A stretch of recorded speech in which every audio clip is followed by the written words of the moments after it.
عزم نو آرگنائزیشن کی جانب سے مصطفیٰ پارک نورانی بستی چوک پر عوام الناس کے لیے SOPs کے تحت افطاری کا اہتمام کیا گیا۔ اس موقع پر عزم نو آرگنائزیشن کے روح رواں تحسین محمدی قریشی کا کہنا تھا کہ رمضان المبارک کا مہینہ ہمارے لیے باعث شفاعت ہے۔ اس مہینے میں بڑھ چڑھ کر خدمت خلق میں حصہ لینا چاہیے تاکہ اللہ کے پسندیدہ بندوں میں شامل ہوا جا سکے۔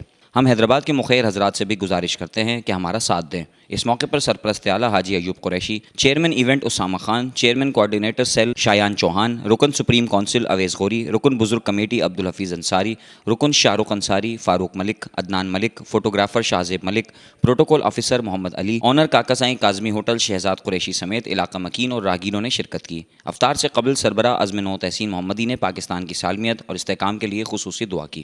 بسم اللہ الرحمن الرحیم۔ میں تحسین محمدی، سربراہ عزم نو ویلفیئر آرگنائزیشن۔ الحمدللہ جیسا کہ آپ حضرات دیکھ رہے ہیں، گزشتہ 4 سالوں سے ٹیم عزم نو زندگی کے مختلف شعبوں میں انسانیت کی خدمت کر رہی ہے۔ آج اسی کے تحت مصطفیٰ پارک چوک نورانی بستی پر ٹیم عزم نو کی طرف سے افطار پارٹی کا اہتمام کیا گیا، جس میں